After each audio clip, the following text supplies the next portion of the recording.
Bonjour à toutes et à tous, je me présente Benjamin Angelard, je suis avocat en droit public et je vous propose aujourd'hui d'aborder dans ce nouveau podcast le recours indemnitaire devant le tribunal administratif.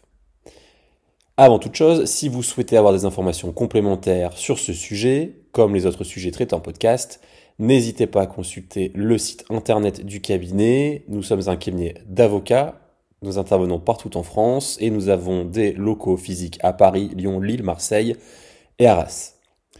Notre blog est désormais lu par plus de 40 000 lecteurs mensuels. Vous êtes de plus en plus nombreux à lire nos articles et à nous suivre. Vous pouvez également retrouver sur mon site internet ing-avocat.legal un ensemble de e-books, de livres blancs sur la procédure, sur le harcèlement moral, le permis de construire ou encore le droit public des affaires. Vous y trouverez également de nombreux articles originaux, des podcasts et toutes les revues de presse, des interviews que j'ai pu réaliser pour la presse généraliste ou spécialisée. Alors, qu'est-ce que le recours indemnitaire ? Si vous écoutez ce podcast, c'est que vous envisagez très probablement de mettre en cause la responsabilité de l'administration, de l'État, d'une collectivité ou encore d'un établissement public ou d'un centre hospitalier, d'un ministère également. Le recours indemnitaire ressemble beaucoup, en partie notamment pour la partie contentieuse, au recours en excès de pouvoir. Alors, qu'est-ce qui distingue un recours indemnitaire d'un recours en excès de pouvoir classique ? Dans le cadre d'un recours en excès de pouvoir, c'est pas l'objet aujourd'hui du sujet, mais le recours en excès de pouvoir, c'est quoi ? C'est que vous allez contester une décision administrative créatrice de droit. Exemple, vous allez contester un arrêté. Ça peut être un arrêté de sanction en fonction publique, ça peut être un arrêté de permis de construire. En gros, un recours en excès de pouvoir, c'est vous saisissez d'une requête en annulation, le tribunal administratif. Vous allez demander l'annulation d'une décision. Vous saisissez donc directement d'une requête en annulation, le tribunal administratif territorialement compétent pour demander l'annulation d'une décision administrative. La faire sortir de l'ordonnancement juridique et donc de lui faire perdre tout effet juridique. Le recours indemnitaire, c'est différent. Dans le recours indemnitaire, vous allez demander non pas l'annulation d'une décision administrative, mais vous allez demander simplement, entre guillemets, une indemnisation d'un préjudice que vous avez subi. Pour obtenir l'indemnisation de ce préjudice, il va falloir faire la preuve, dans le cadre de votre procédure, d'un lien de causalité entre un fait générateur, c'est-à-dire une faute de l'administration, et une conséquence, c'est-à-dire la conséquence sur votre situation morale ou matérielle.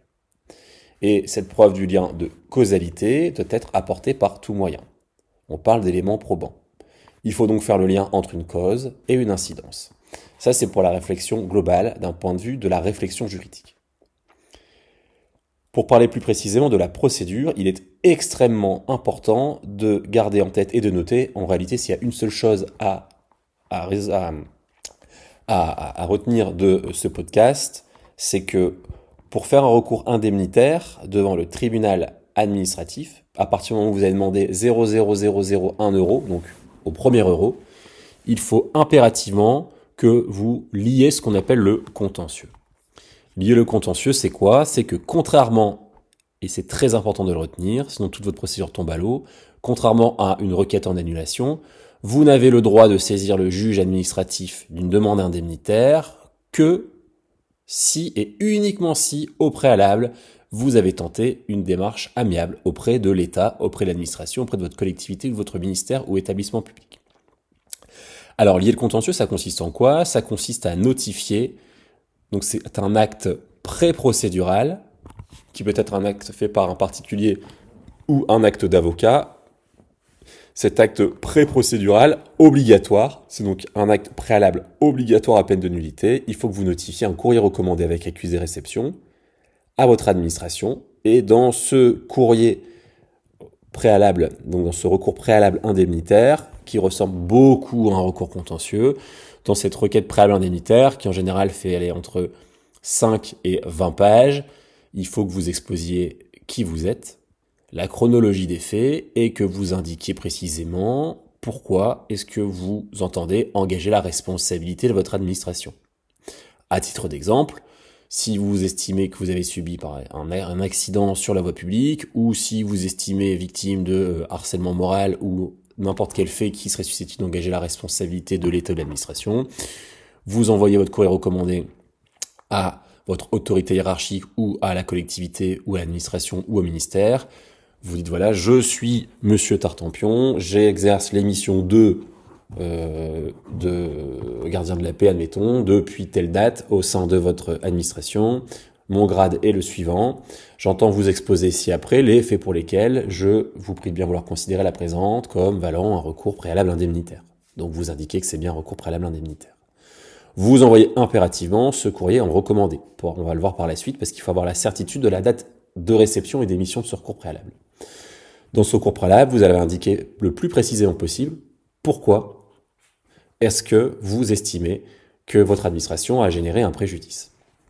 Vous pouvez citer des témoignages, des pièces, des éléments médicaux, et vous pouvez agrémenter ce recours préalable donc d'un bordereau de pièces jointes pour justifier ce que vous avancez. Quand vous avez décrit précisément les faits et la chronologie, vous devez ensuite impérativement, et c'est là où c'est un peu plus complexe, fonder en droit votre demande. Puisque le recours préalable doit être fondé en fait et en droit. En droit, c'est-à-dire qu'il vous appartient de viser les textes de loi et la jurisprudence qui, dans des cas similaires, a octroyé une indemnité à la personne qui est indiquée être victime d'un préjudice. Vous allez donc exposer les faits, vous indiquez à l'administration sous quel motif de droit vous entendez formuler votre demande, par exemple dommage de travaux publics, harcèlement moral, absence de versement d'une prime, une créance dont vous disposeriez, accident médical, enfin bref, il y a énormément de cas de figure. Pour retrouver les différents cas de figure, encore une fois, n'hésitez pas à aller voir sur le site internet du cabinet ing-avocat.legal. Vous devez enfin, à l'issue de ce recours préalable, chiffrer votre demande. Donc vous avez exposé les faits, vous visez la loi et la jurisprudence, et à la fin, en guise de conclusion, vous indiquez donc pour l'ensemble de ces motifs, j'entends mettre en demeure votre administration de me régler la somme de 50 000 euros. Vous signez, vous envoyez ce courrier recommandé avec accusé de réception, par la poste, à poste.fr, AR24, ou encore, si c'est des sommes importantes, vous pouvez le faire délivrer par voie d'huissier. Dès lors que l'administration a réceptionné votre recours préalable indemnitaire, vous engagez le chronomètre, puisque l'administration a 2 mois pour vous répondre. Attention, contrairement à une idée reçue, le défaut de réponse ne vaut pas acceptation. Si dans un délai de 2 mois, vous n'avez pas eu de retour de la part de votre administration, ça vaut rejet de votre demande.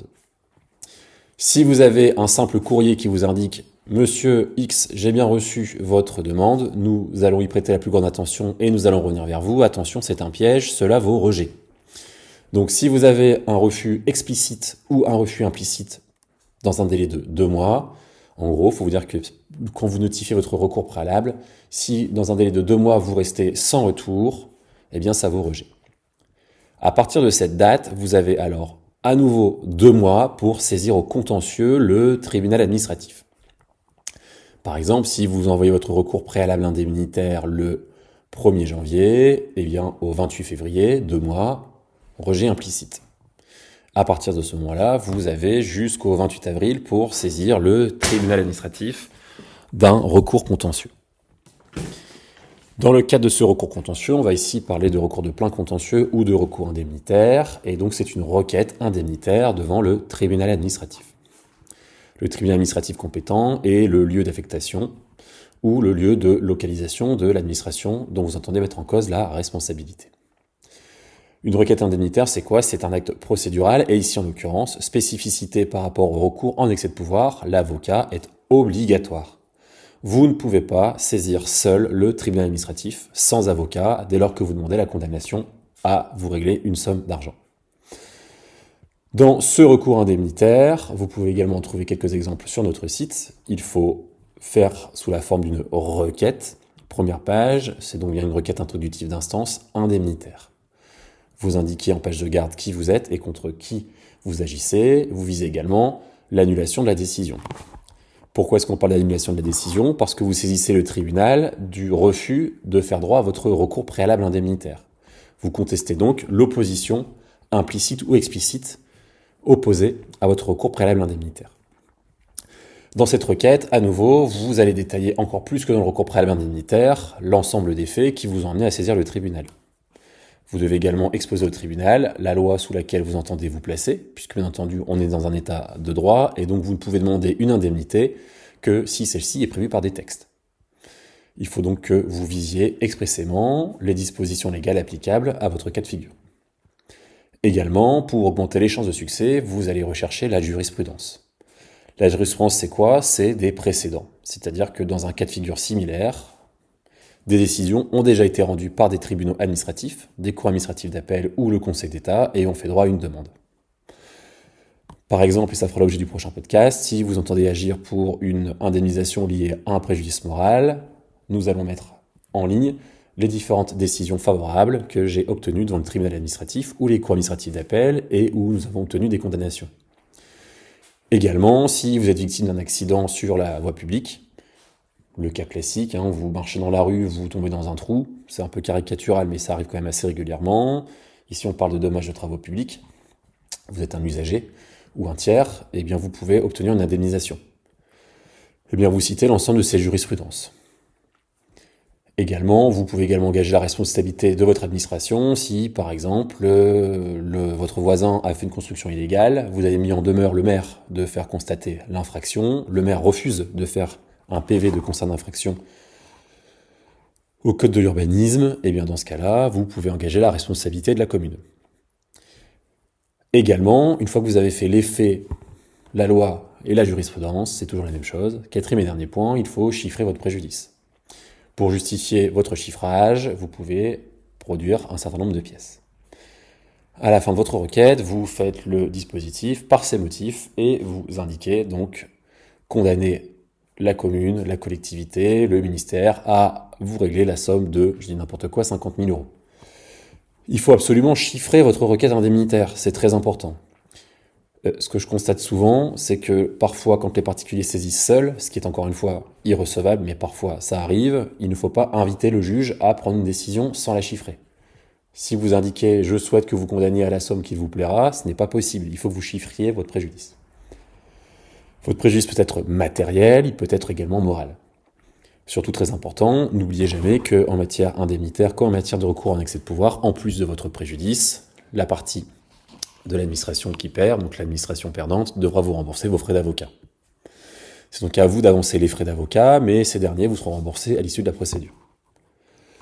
La procédure indemnitaire, on va dire que le calendrier se déroule exactement comme la procédure en excès de pouvoir. Vous déposez votre requête par le biais de votre avocat sur l'application télérecours, juradmin.fr pour ceux qui connaissent.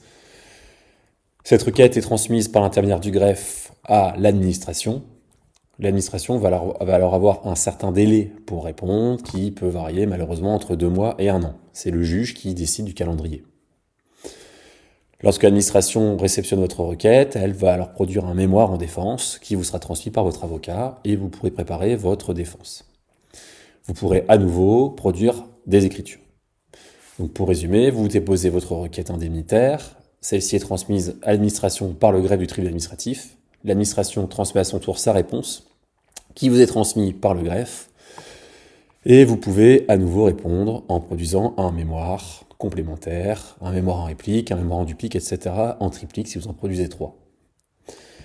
Au bout en général de 12 à 18 mois, plutôt 18 mois pour rien vous cacher, le juge va rendre une ordonnance de clôture d'instruction et vous ne pourrez plus rien produire dans le dossier. Ensuite, le dossier sera audiencé et vous aurez une audience devant le tribunal administratif. Comme vous le savez, la procédure administrative est écrite et en réalité, quand on parle d'audience, c'est essentiellement soutenir vos écritures. Puisque à l'audience, contrairement à une idée trop répandue, on n'est pas en matière pénale, on n'est pas en matière civile et ça ressemble encore moins à ce qu'on peut voir dans certaines séries. Au tribunal administratif, vous ne pouvez produire aucun élément nouveau à l'audience. Vous ne remettez pas de pièces et vous ne pouvez pas citer d'éléments d'arguments qui ne figurent pas dans vos écritures. À l'issue de l'audience, le jugement est mis en délibéré à 1 mois et vous recevrez la décision. Lorsque vous recevez la décision, si celle-ci est favorable, elle s'exécute immédiatement. C'est-à-dire que si l'administration fait appel, ça ne l'empêche pas de vous régler les frais immédiatement. C'est même le principe. C'est-à-dire que si à l'issue du jugement, l'administration doit vous régler 50 000 euros, les 50 000 euros sont dus immédiatement, même si l'administration fait appel. Si le jugement vous est défavorable, vous pouvez également vous faire appel. Le délai d'appel est de 2 mois à compter la réception du jugement. Voilà pour ces quelques informations synthétiques en 15 minutes sur le recours indemnitaire. C'est une procédure qui est parfois fastidieuse, un peu longue, complexe sur certains aspects, surtout quand il y a des gros enjeux économiques. Si vous avez besoin davantage d'informations, n'hésitez pas à me contacter et encore une fois à consulter le site ou nos différents réseaux sociaux pour avoir toutes les informations.